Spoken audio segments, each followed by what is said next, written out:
नमस्कार, मैं हूँ रमा धीमान और धर्म यात्रा की इस कड़ी में आप सभी दर्शकों का एक बार फिर से स्वागत है। भारत संतों, महात्माओं, ऋषियों और साधकों की पवित्र भूमि रही है। प्राचीन काल में ही नहीं, इस दौर में भी ऐसी अलौकिक शक्तियाँ मौजूद हैं जिनके दर्शन मात्र से ही पवित्रता की अनुभूति होती है। ऐसे ही मौन साधक सत्यनारायण बाबा के दर्शन के लिए चलते हैं सत्यनारायण धाम। भारतीय संस्कृति में ऋषि और सन्यासी परंपरा को सर्वोच्च स्थान हासिल था। वक्त बदला, दौर बदले, परंपराएं लुप्त हो गई, मगर आज भी ऐसे मनीषी इस धरती पर हैं जिनके जप, तप और कठिन साधना से ही इस संसार में धर्म कायम है। ऐसे ही मौन साधक बाल ब्रह्मचारी सत्यनारायण बाबा और पवित्र आश्रम के दर्शन के लिए इस धर्म यात्रा का आरंभ करते हैं।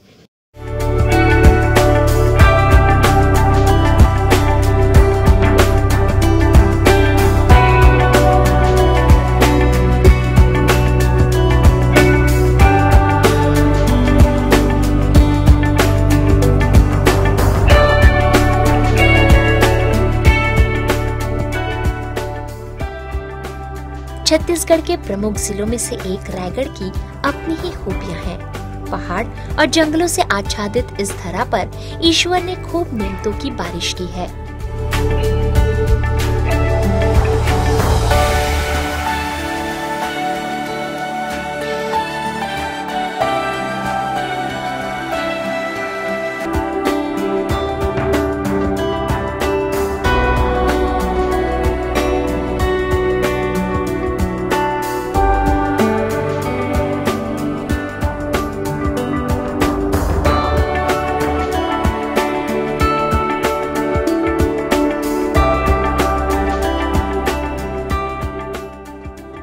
रायगढ़ जिले में प्रवेश करते ही खुशनुमा मौसम और हरी भरी वादियां आपका बाहें फैलाए स्वागत करती नजर आएंगी। ऊंचे पहाड़ों के बीच से गुजरते हुए मन प्रफुल्लित होने लगता है। चारों तरफ ऊंचे घने पेड़ और चट्टानों की अद्भुत कुदरती कलाकारी मन मोह लेती है।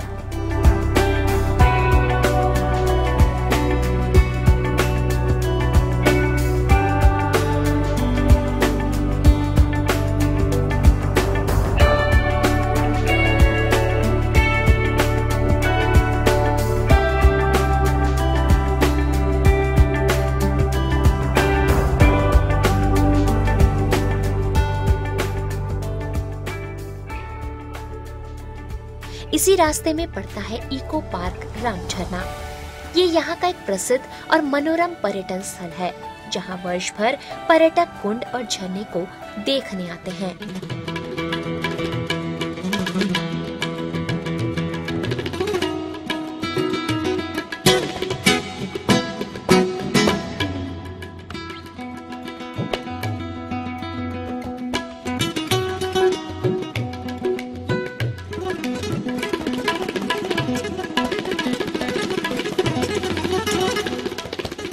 लेकिन हम आज अपनी यात्रा में निकले हैं सत्यनारायण बाबा के दर्शन के लिए, इसलिए इस पड़ाव को पीछे छोड़कर हम आगे बढ़ चलते हैं। रास्ते में यहाँ विगत वर्षों में हुई औद्योगिक प्रगति भी नजर आती है, जिसने जिले का कायाकल्प कर दिया है। रायगढ़ की कई पहचानों में से एक है श्री सत्यनारायण बाबा का आश्रम बाबा धाम। सत्यनारायण धाम की महिमा यहाँ दूर दूर तक फैली है। राजधानी रायपुर से करीब 240 किलोमीटर और बिलासपुर से 130 किलोमीटर का सफर आप सड़क एवं रेल मार्ग द्वारा कर सकते हैं। रायगढ़ से ही करीब 3 किलोमीटर दूर स्थित है कोसमनारा, जिसकी ख्याति अब सत्यनारायण बाबा धाम के रूप में है। उजाड़ स्थल अब जन आस्था का केंद्र बन चुका है। मान्यता है कि सत्यनारायण बाबा की कृपा से ही छत्तीसगढ़ का ये पूर्वांचल सीमांत प्रांत उत्तरोत्तर विकास की गाथा लिख रहा है। ऊर्जाधानी रायगढ़ में कई महापुरुषों ने जन्म लिया है, जिनकी अमर गाथा आज भी यहाँ बिखरी पड़ी है। ऐसी ही पुण्य भूमि पर अवतारी पुरुष सत्यनारायण बाबा ने भी जन्म लेकर इसकी पवित्रता और बढ़ा दी। विरान इलाके में स्थित सत्यनारायण बाबा धाम में पतली पगडंडी नुमा सड़कों से होकर पहुंचा जाता है।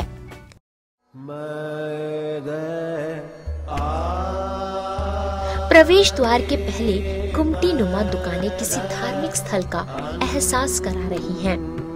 इन दुकानों में सत्यनारायण बाबा की तस्वीरें, पूजन सामग्री और कैसेट सीडी आदि उपलब्ध है। शिव के अवतार माने जाने वाले सत्यनारायण बाबा को अर्पण करने नारियल और पूजन सामग्री लेकर भक्त प्रवेश द्वार की ओर बढ़ चलते हैं।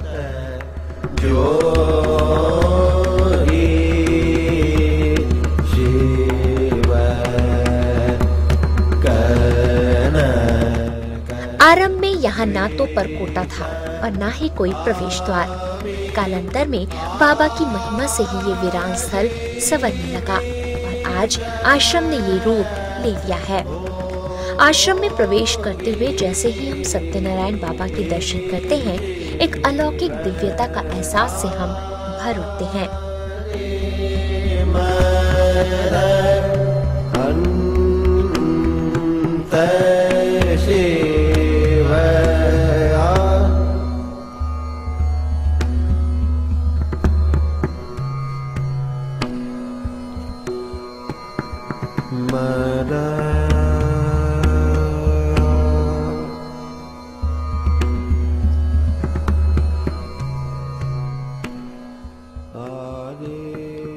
मौसम से बेपरवाह खुले आसमान के नीचे बरसों से यूं कठिन साधना करना किसी साधारण मानव के वश की बात हो ही नहीं सकती। निसंदेह बाबा को ईश्वरीय आशीर्वाद प्राप्त है। सत्यनारायण बाबा तपस्वी की तरह जिस स्थान पर तप करने विराजमान हो गए, वह स्थान धीरे धीरे पवित्र होता चला गया और भक्तों की श्रद्धा यहाँ बढ़ती चली गई।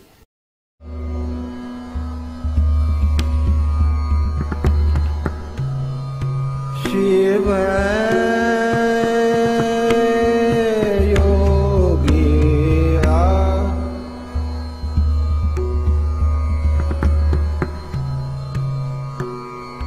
परिमदन्त शिव शिव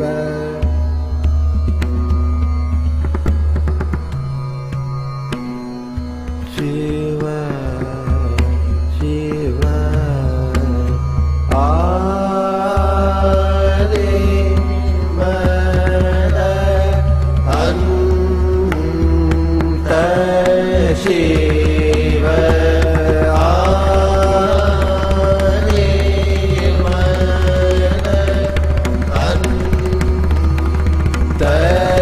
शिव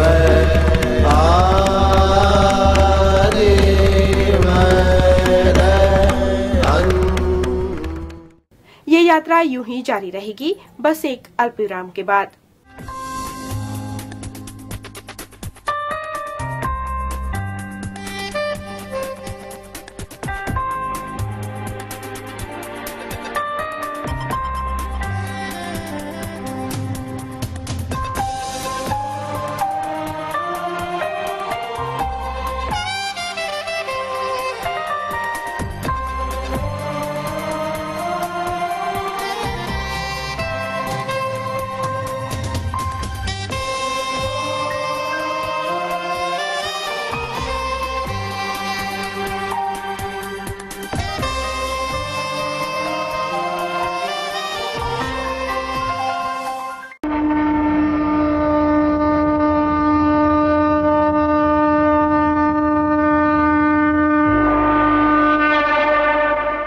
बाल साधक सत्यनारायण के जीवन में एक ऐसी घटना घटी जिसने उन्हें आम से खास बना दिया। उनकी वजह से उनकी जन्मभूमि कोसमनारा भी पावन तीर्थस्थली बन गई। रायगढ़ से करीब 18 किलोमीटर दूर देवरी डुमरपाली गांव किसी अन्य गांव की तरह ही है, मगर इसी गांव के एक कृषक परिवार में जन्मे बालक ने गांव की तकदीर ही बदल दी। गांव के अंतिम छोर पर बसा यह मकान आज दर्शनीय और पवित्र स्थान है।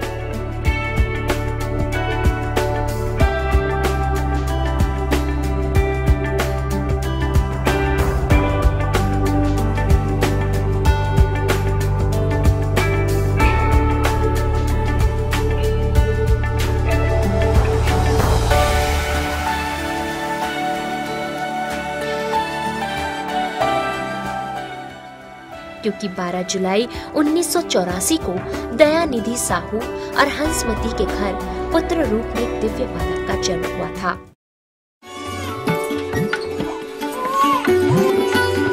देखो बेटा, मैं कहती थी ना तुम्हें भोलेनाथ के प्रसाद मिलेगा। लड़का हुआ है।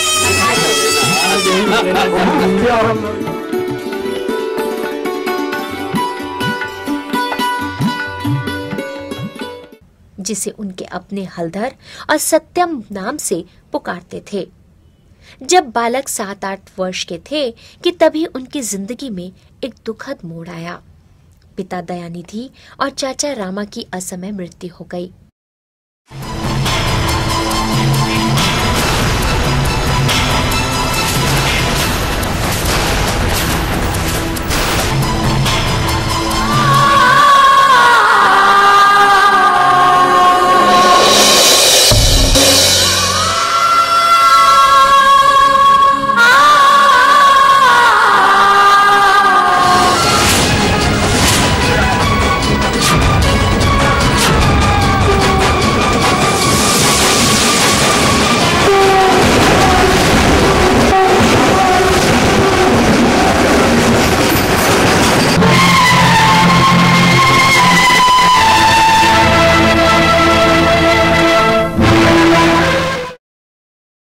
जिससे बालक सत्यम पूरी तरह से टूट गए।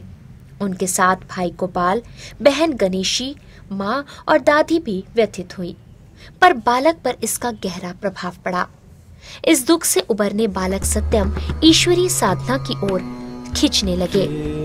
सपने में शिव के आदेश के बाद डुमरपाली के ही शिव मंदिर में ध्यान लगाकर 7 दिनों तक बालक सत्यम बैठे रहे, जिसकी खबर दूर दूर तक फैल गई और एक अल्प वैश्य बालक को ओम नमः शिवाय का इस तरह जाप करते देखकर लोगों को समझ में आ गया कि क्षेत्र में एक आध्यात्मिक शक्ति ने जन्म लिया है।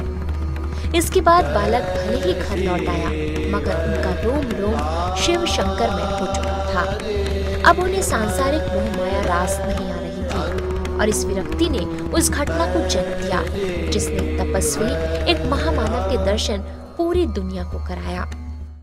बाल्यकाल से ही ईश्वर भक्त शांत स्वभाव के बालक को एक दिन ऐसा आत्मबोध हुआ कि वह सभी सांसारिक मोह माया त्याग कर अपने अंतर में इस कदर लीन हो गए कि उनका अस्तित्व एक मानव से महामानव में तब्दील हो गया।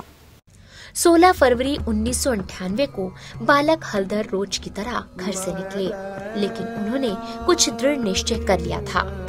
अपने पैतृक ग्राम से करीब 18 किलोमीटर दूर कोसम नाराकेस, बियावान और उजाड़ टीला नुमा स्थान को उन्होंने अपनी तप यात्रा के लिए चयन किया। सामने मौजूद पत्थर को भगवान मानकर अपनी जीवा अर्पण कर ओम नमः शिवाय के उच्चारित जाप के साथ वे चिरमौनी हो गए। 14 साल हो गए ना, अचानक निकले हैं त्योहार, वहाँ तपस्या में बैठे हैं बाबा जी। अचानक वैसे बता के नहीं निकली, नहीं बाद में खोजत में भेंटे हैं। 12 साल के रही, 7वीं पढ़त रही, बढ़िया पढ़त लिखत रही, अचानक वैसे कुछ नहीं हो रही। प्रारंभ में आसपास के लोगों ने इस ओर विशेष ध्यान नहीं दिया, लेकिन कुछ ही देर में एक अलौकिक और दिव्य बालक के जप की कहानी फैलने लगी और लोग दूर दूर से यहाँ पहुँचने लगे। इधर गांव में उनकी माता और पूरा परिवार बालक की तलाश में व्याकुल हुआ जा रहा था। जब कोसमनारा में लोगों ने बालक से उनके बारे में जानकारी मांगी तो स्लेट पर उन्होंने अपना पता लिखा, जिससे उनके घर वालों तक ये संदेश पहुंचा। इस बारे में सुनकर उनकी माता स्तब्ध रह गई और फूट फूट कर विलाप करते हुए यहाँ पहुंची। माँ और पूरे परिवार ने खूब मान मनौवल कर बालक को घर वापस चलने हेतु बाध्य किया, मगर बालहट के सामने माँ मजबूर हो गई और उन्हें वापस लौटना पड़ा। उस दिन से आज तक बाबा यहीं पर इसी तरह साधना में लीन है। महज एक लंगोटी पहनकर नंगे बदन, चिलचिलाती गर्मी, कड़कड़ाती ठंड और तेज बारिश में भी बाबा अपने संकल्प बल से यहाँ साधना लीन है। प्रकृति को अपना दास बना चुके इस दिव्य पुरुष ने असंभव को संभव बना दिया है। यहाँ के स्थानीय लोगों ने एक बालक को युवा बनते अपनी आंखों के समक्ष देखा है। साधना करते हुए ही बाबा बड़े हुए। उनके भक्तों ने देखा है कि बाबा भोजन में केवल दूध और फल ही ग्रहण करते हैं, किसी से कोई वार्तालाप नहीं करते। कभी अति आवश्यक हुई तो इशारों से केवल अपने सेवकों के माध्यम से बात करते हैं। कभी कभी बाबा ऐच्छिक स्नान भी करते हैं, मगर किसी ने उन्हें नित्य कर्म करते हुए आज तक नहीं देखा। यहाँ साल भर श्रद्धालुओं का तांता लगा रहता है। दूर दूर से बाबा की ख्याति सुनकर भक्त यहाँ खींचे चले आते हैं। सबकी अपनी मान्यताएं हैं, अपनी आस्था है। सब बाबा में अपने आस्था अनुरूप भगवान का दर्शन करते हैं। जी हाँ, यहाँ बाबा धाम के नाम से ऐसा है कि रायगढ़ में परिचित है एक जगह जहाँ पे बहुत सदियों से बाबा बैठे हुए हैं। तो ऐसा सुने तो हम लगा कि हमको जाना चाहिए। भाई इतने सालों से बिना खाए पिए बरसात में धूप में तपती धूप में बाबा हैं जो बैठे हैं, जरूर उनमें कुछ आस्था होगा, कुछ भक्ति होगा, कुछ भगवान का उन पर आसरा होगा, श्रेय होगा। तो उनके अगर दर्शन हम लोग भी ले लेते हैं तो भगवान का कुछ हम लोग पर भी छत्र छाया हो जाएगा। इसी आस को लेकर मैं यहाँ रायगढ़ डिस्ट्रिक्ट में आया हूँ और बाबा से दर्शन करके बहुत खुशी हो रहा है। यहाँ एक भक्तिमय परिवेश को देखकर बहुत ही आनंद लग रहा है। मैं सरसीमा से आई हूँ और बाबा जी के बारे में मैं इधर लोगों से ही सुनी थी, इसलिए आस्था लेकर यहाँ पे आई हूँ। मैं फर्स्ट टाइम ही आई हूँ। भगवान के प्रति बहुत ही निष्ठा पूर्वक उनका मतलब अपने आप में भावना है ना। वो मतलब अपने आप को भगवान के प्रति समर्पित कर दिए हैं अपने पूरे जीवन को, जिससे लोगों को भी जो भक्ति से भगवान के प्रति कुछ रुचि रखते हैं उनसे शिक्षा लेना चाहिए। और जिस धर्म विशेष से लोग बिलोंग करते होंगे, अपने धर्म पर आस्था रखकर अपने धर्म के प्रति निष्ठा रखना चाहिए और धर्म को मानना चाहिए। विगत वर्षों में स्थान का कायाकल्प किया गया है। लक्ष्य सेवा समिति द्वारा तप स्थली के चहुं ओर परकोटे का निर्माण कर प्रवेश द्वार बनाए गए हैं। बाबा के लिए एक आसन तैयार किया गया है। उनके ठीक सामने शेषनाग की छाव तले शिवलिंग की स्थापना की गई है। साथ ही 16 फरवरी 1998 से निरंतर प्रज्वलित अग्नि कुंड भी है। मान्यता है कि इस हवन कुंड में घी और हवन सामग्री अर्पित करने से मनोकामनाएं पूर्ण होती हैं। कुंड के भभूत को भी परम लाभकारी माना जाता है। यहाँ पहुँचने वाले श्रद्धालु भोले शंकर पर जल अर्पित कर सत्यनारायण बाबा के प्रति अपनी आस्था की अभिव्यक्ति करते हैं। आज सत्यनारायण बाबा के परिजन उनके अभिभावक नहीं बल्कि अनन्य भक्त हैं, जो दूर दूर से उनके दर्शन के लिए यहाँ आते हैं। हर दिन नई मनोकामनाएं और उम्मीदें संजोए वो यहाँ खींचे चले आते हैं।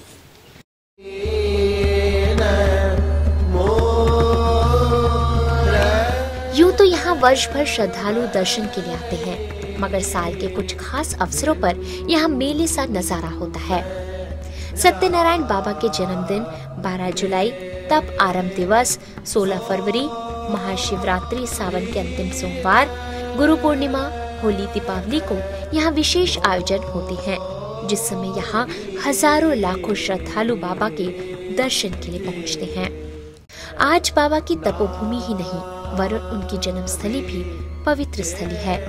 बाबा के परिवार में भाई और माता भले ही उनके परिजन हों, मगर आज इनके लिए भी सत्यनारायण बाबा ईश्वर रूपी हैं।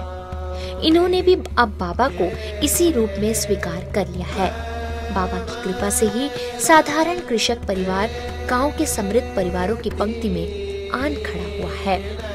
गांव में पूरे परिवार की प्रतिष्ठा बढ़ी है। माली हालत बदलने से परिवार खुशहाल हुआ है, जिसके लिए इनके ही परिवार के एक सदस्य ने कठिन त्याग किया है। सत्यनारायण बाबा की जन्मस्थली आज किसी तीर्थ स्थान से कम नहीं है। यहाँ आने वाला हर भक्त उनके आस्थान के दर्शन करने के बाद उनके निवास स्थान जरूर आता है। तभी तो एक अनजाना अनाम सा गांव आज भी चर्चा में है। यही है सत्यनारायण बाबा की महिमा। सत्यनारायण धाम को विकसित करने का प्रयास जारी है। इसी परिसर में माँ दुर्गा का एक भव्य मंदिर तैयार किया गया है।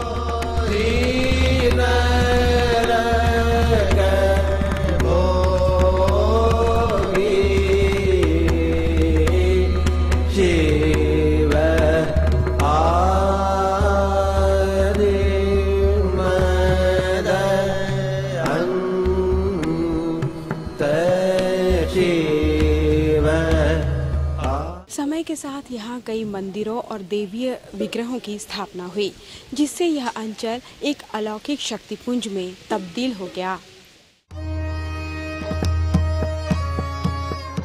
अन्य मंदिरों का निर्माण भी जारी है।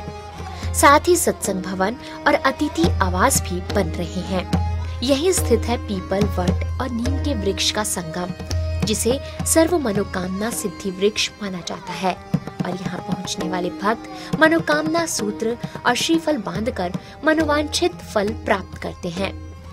पूरे परिसर को विकसित और दिव्य स्थान में रूपांतरित करने का प्रयास जारी है। छत्तीसगढ़ के सीमांत प्रांत रायगढ़ की पहचान आज वनांचल और औद्योगिक विकास के संदर्भ में है। साथ ही ख्याति फैल रही है सत्यनारायण बाबा की, जिनकी वजह से श्रद्धालुओं का तांता यहाँ वर्ष भर लगा रहता है। कालांतर में ये धाम अगर शिरडी धाम की तरह विकसित हो जाए तो हैरानी नहीं होनी चाहिए। भक्ति की शक्ति की परिचायक सत्यनारायण बाबा ने कष्टों को तरल बनाकर अपने भीतर कहीं सोखना सीख लिया है। मौन रहकर अन्न जल त्याग कर खुले आकाश के नीचे इस तप से उन्हें किस दिव्य शक्ति की प्राप्ति हो रही है, ये कहना भले ही कठिन हो, मगर उनके इस साधना से लोगों की कामनाएं जरूर पूरी हो रही हैं। लोग दूर दूर से मनोकामना लेकर यहाँ पहुँचते हैं। बाबा के दर्शन मात्र से ही कामनाएं पूरी होने का भरोसा इन भक्तों के अंदर भी है। बाबा सत्यनारायण को यहाँ भोले भंडारी शिव का ही अवतार माना जाता है। लोगों का मानना है कि भक्तों की मुराद पूरी करने ही सत्यनारायण बाबा ने इस कलयुग में जन्म लिया है। अमीर, गरीब, शिक्षित, गैर शिक्षित सभी वर्गों के लोग बाबा के आस्थाने श्रद्धा भक्ति के साथ पहुँचते हैं। शिव के अवतारी पुरुष सत्यनारायण बाबा के धाम में सर्व धर्म संभाव के महान सिद्धांत की स्थापना करते हुए सभी धर्मों और पंथ प्रमुखों की तस्वीरें लगाई गई हैं, जिससे मजहबों की दीवारें धराशायी की जा रही हैं। ये आस्था निरर्थक नहीं कही जा सकती। जरूर यहाँ आसपास ऐसी कोई दिव्य शक्ति विचरण करती है, जिससे पूरा क्षेत्र अलौकिक आभा से ज्योतिर्मान है।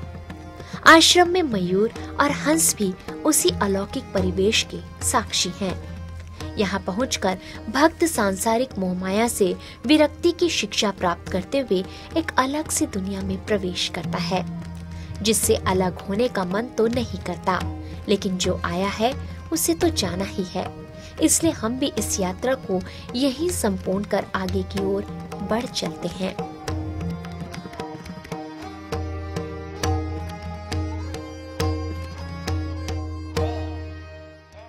मौन की अपनी अलग भाषा होती है। ज्ञानी हिमालय की तरह शांत और आकाश की तरह अनंत होते हैं। इन्हीं ज्ञानपुंज के दर्शन के बाद अलौकिक अनुभव का एहसास करते हुए हम वापस तो लौट रहे हैं, मगर यह चंचल मन इन्हीं सत्पुरुषों के सत्संग में बार बार जाने की इच्छा जगा रहा है। फिर लौटेंगे किसी पवित्र धाम की यात्रा पर। तब तक के लिए इन्हीं संस्कारों के साथ अपनी आत्म ज्योति को जलाए रखें। नमस्कार।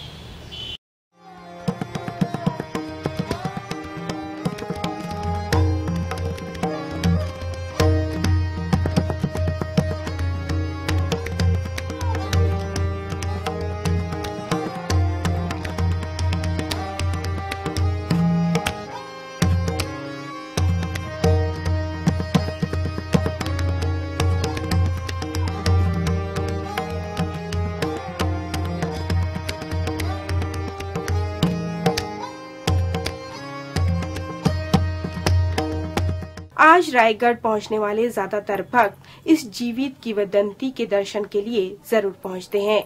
सत्यनारायण बाबा ही नहीं, प्रदेश में ऐसे और भी अनेक संत महात्मा मौजूद हैं। अगली किसी कड़ी में हम उनके भी दर्शन करेंगे। तब तक के लिए नमस्कार।